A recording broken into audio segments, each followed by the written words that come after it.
Chapter 16, Monday, Lunch.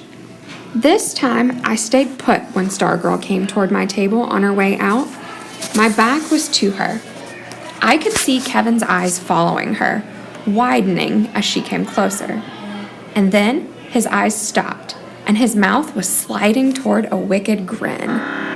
Kevin was smiling like he knew a secret. And it seemed like everything stopped but the clink of pans in the kitchen, and the back of my neck was on fire. "You're welcome," I heard her say, almost sing. I thought, what? But then I knew what, and I knew what I had to do. I knew I had to turn around and speak to her. And I knew she was going to stand there until I did. This was silly. This was childish. This was being terrified of her. What was I afraid of anyway? I turned. I felt heavy, as if I were moving through water, as if I were confronting much more than a 10th grade girl with an unusual name. I faced the gaudy sunflower on her canvas bag. It looked hand-painted, and at last my eyes fell into hers. I said, "Thank you for the card." Her smile put the sunflower to shame. Her smile was beautiful. She walked off. Kevin was grinning, wagging his head. "She's in love." "Bull." Or, "That's not true," I said. "She is mucho in love." "She's goofy, that's all." The bell rang, we gathered our stuff, and left. I wobbled through, or had trouble concentrating, the rest of the day. A baseball bat could not have hit me harder than that smile did. I was 16 years old, and that time, how many thousands of smiles had been aimed at me? So why did this one feel like the first? After school, my feet carried me toward her homeroom. I was trembling. My stomach had flies. I was nervous. I had no idea what I was going to do if I saw her. I only knew I couldn't not go. She wasn't there. I hurried through the hallways. I ran outside. The buses were loading. Cars were revving. Hundreds of kids were scattering. For months, she had been everywhere. Now she was nowhere. I heard her name. Her name. The same 2 syllables, the same 8 letters I had been hearing all year. And suddenly, the sound struck my ear with a ping of pure silver. I drifted sideways to overhear. A group of girls was chattering toward a bus. When? Today, after school, just now.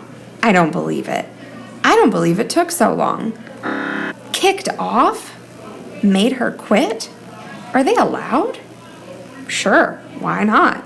It's not her school. I would have kicked her off long ago. It was treason. Good riddance. I am glad. I knew what they were talking about.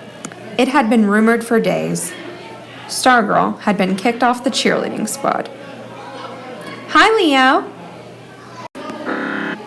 A chorus of girls calling my name. I turned. They were in front of the sun. I shaded my eyes. They sang in unison. "Starboy!" They laughed. I waved and hurried home. I could never have admitted it, but I was thrilled. Her house was 2 miles from mine, behind a little tin store shopping center. Archie had told me where. I walked. I didn't want to ride. I wanted to be slow about it. I wanted to feel myself getting closer, step by step.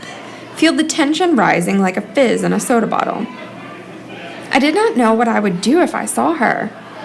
I knew only that I was nervous, afraid. I was more comfortable with her as a history than as a person, meaning it was easier to think about her than to talk to her. Suddenly, intensely, I wanted to know everything about her. I wanted to see her baby pictures. I wanted to watch her eating breakfast, wrapping a gift, sleeping. Since September, she had been a performer, unique and outrageous, on the high school stage. She was the opposite of cool. She held nothing back. She shared everything about herself. From her decorated desk to her oratorical speech to her performance on the football field, she was there for all to see. And yet now I felt I had not been paying attention. I felt I had missed something important. She lived on Palo Verde. For a person so different, her house was surprisingly ordinary, at least by Arizona standards.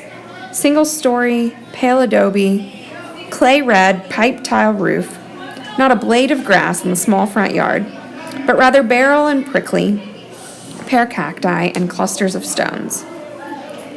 It was dark, as I had intended, when I got there.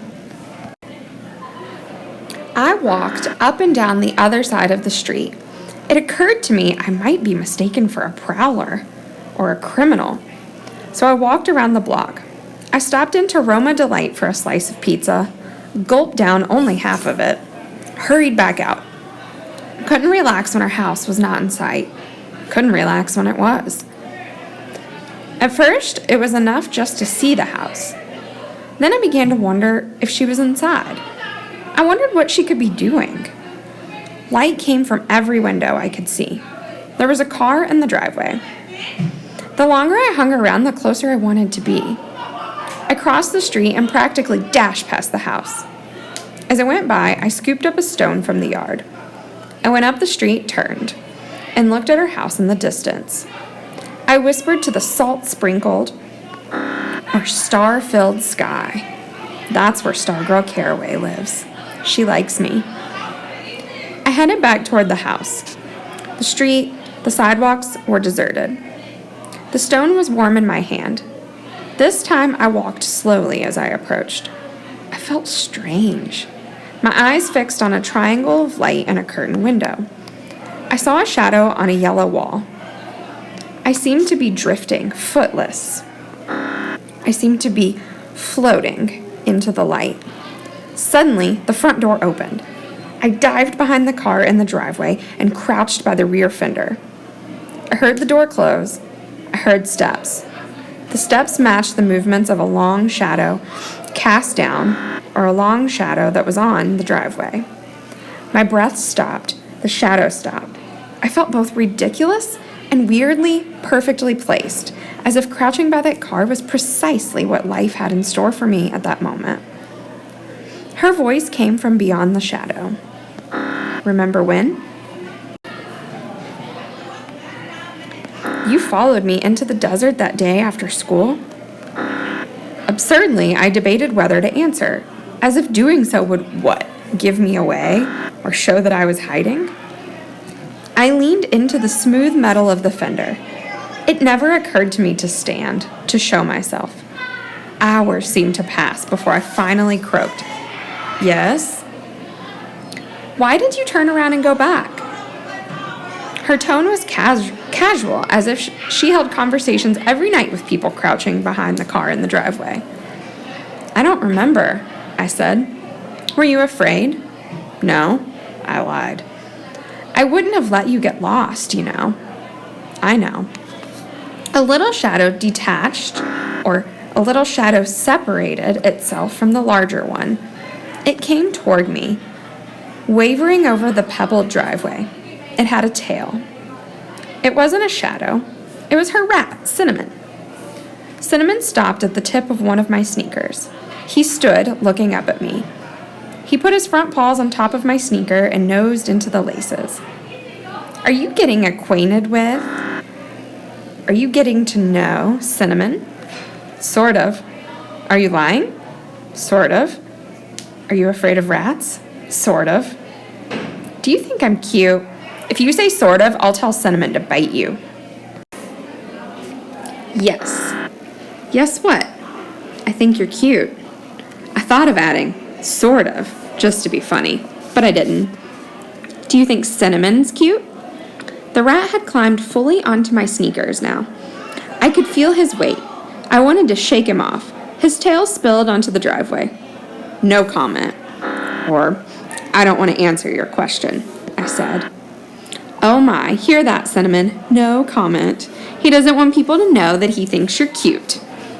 I think you're getting a little carried away. I think you're wrong or exaggerating, I said. I certainly hope so, she said. Nothing's more fun than being carried away. Would you like to carry Cinnamon away for the night? He loves sleepovers. Cinnamon loves parties where people stay at each other's houses. No, thank you. Oh. Her voice was mock pouty. She pretended to be upset. Are you sure? He's no trouble. He hardly takes up any room. All you have to feed him is a mini wheat or 2 grapes, and he won't poop on your rug. Will you, Cinnamon? Go ahead. Stand up and tell him you won't. Stand up, Cinnamon. Cinnamon stood on my sneaker. His eyes shone like black pearls. Doesn't he have the cutest ears? Who notices a rat's ears? I looked. She was right. Yeah, I said. I guess he does. Tickle him behind his ears. He loves that. I swallowed hard, reached down with the tip of my 2 forefingers and tickled the tiny furry spaces behind the rat's ears. I guessed he enjoyed it. He didn't move. And then, surprising myself, I moved 1 fingertip in front of his nose, and he licked me.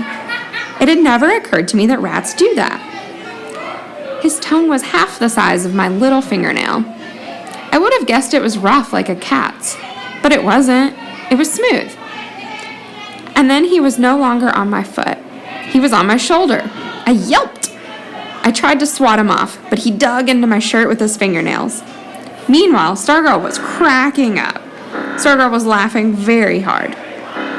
I could see the shadow shaking. Let me guess, she said. Cinnamon jumped on your shoulder. You got it, I said. Are you thinking about how rats are supposed to go for people's throats? I wasn't, I said, but now that you mention it. I clamped my hands around my neck. I felt something in my ear, whiskery. I yelped again. He's eating my ear! Stargirl laughed some more. He's nuzzling you. He's getting close to and cuddling you. He likes you, especially your ears. He never meets an ear he doesn't love. By the time he's done, that ear of yours will be clean as a whistle. Your ear will be very clean, especially if there's some leftover peanut butter in it. I could feel the tiny tongue mopping the crevices or cleaning the small parts of my left ear. It tickles. I felt something else. I feel teeth. He's just scraping something off for you. You must have something crusty in there. Have you washed your ears lately? None of your business. Sorry. Didn't mean to get personal. I forgive you. All was quiet for a while, except for the sniffling or the sounds in my ear. I could hear the rat breathing. His tail drooped into my front shirt pocket. Do you want to confess now? Confess what? I said. That you're actually starting to like having a rodent poking around in your ear. I smiled. I nodded, dislodging the rat's nose for a moment. I confess. More silence, tiny breathing in my ear.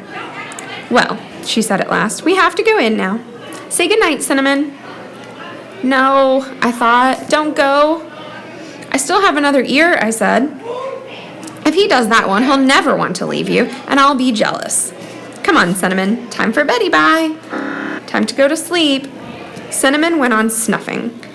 He's not coming, is he? Nope. Then, just take hold of him and put him on the ground. I did so, and as soon as I put the rat down, he scooted under the tailpipe and out of sight on the other side of the car. The shadow withdrew or disappeared. I heard the front door open. Light gushed out. Night, Leo. Night, I called. I didn't want to leave. I wished I could curl up or get comfortable right there on the driveway and go to sleep. I had been crouching for a long time. It was a chore. It was hard just to stand. I was halfway home before I could walk right.